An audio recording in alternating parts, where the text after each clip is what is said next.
66 masseuses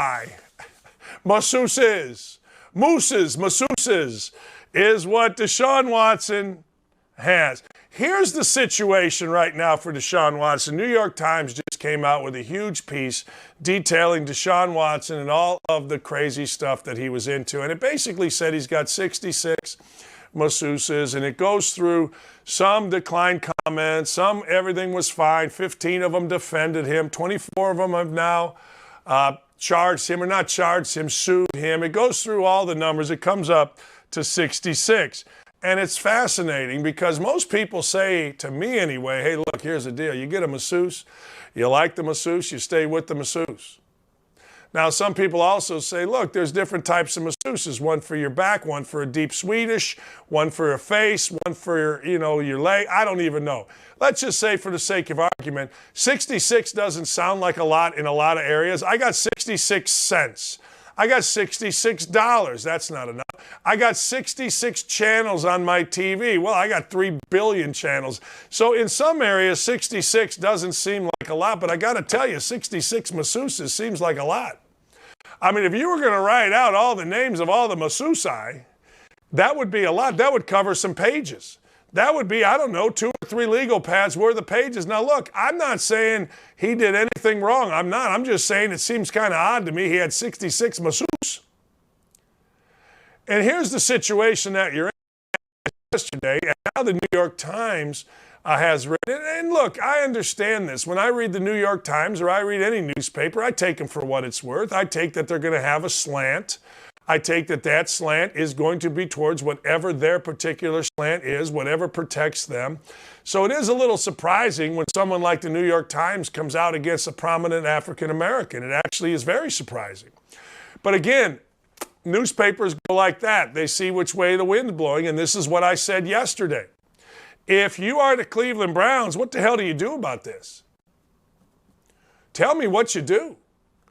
I mean, the winds are blowing in a direction that is against your guy, Deshaun Watson, playing football for the Cleveland Browns. If I were going to make a prediction here, and this is totally blind, this is totally having my eyes closed because I don't know what Baker Mayfield has been doing over the last 6 months, but I would venture a guess that Baker Mayfield is going to play some football for the Cleveland Browns.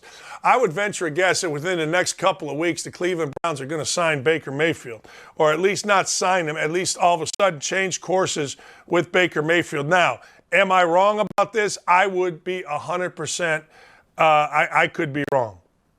I could be dead wrong.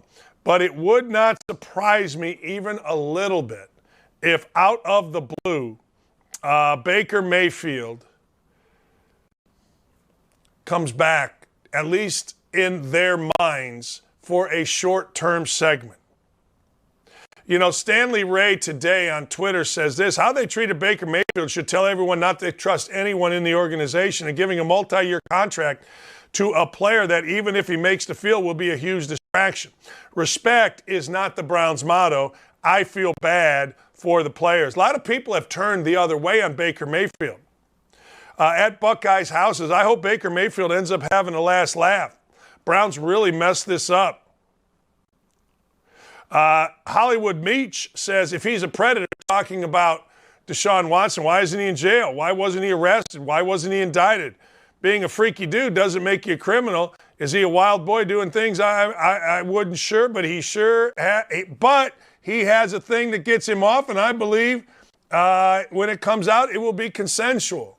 Could be. Could be. Like, I don't know. There's 2 different points of view there, and I do agree to a certain degree.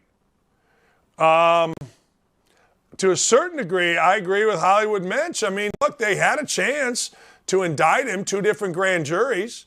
Okay, he's a freaky dude, but here's the problem.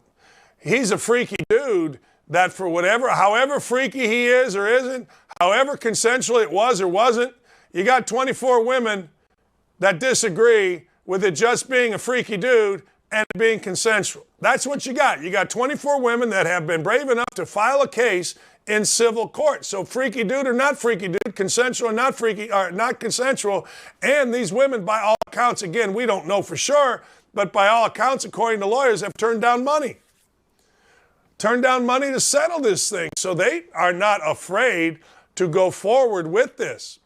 But it's interesting. Jay Clemens says, let's take one positive from the Deshaun Watson massage fiasco. The Browns can now be choosy with Baker Mayfield's trade market. They don't have to rush the process out of fear of any awkward training camp encounter between the two. Now, I disagree with that. I disagree with that. I think as we sit here right now, Jacoby Brissett would be the quarterback. But I'm just telling you, this is not over. If Baker Mayfield's smart here, and he's been working out, and he's been communicating, and I told you this 2 months ago, get off your backside, stop doing the podcast, stop being critical, Baker Mayfield, and save your career. But this is interesting. Albert Breer said on the Pat McAfee show that the 24th lawsuit against Watson was a surprise to the Browns and the league. They're not sure now. Think about this. They're not sure how upfront Watson was with the team. It's interesting. It's very interesting because the winds of change have swung a little bit towards Baker Mayfield here. And I have no idea what's going to happen, but I told you this a long time ago, man. You got to think beyond your nose. You do. You have to think beyond the schnoz and see what in the heck's going on long term. And if Mayfield did, he may save his career at the expense of Watson. We shall see. We shall see. And I think it's very, very interesting.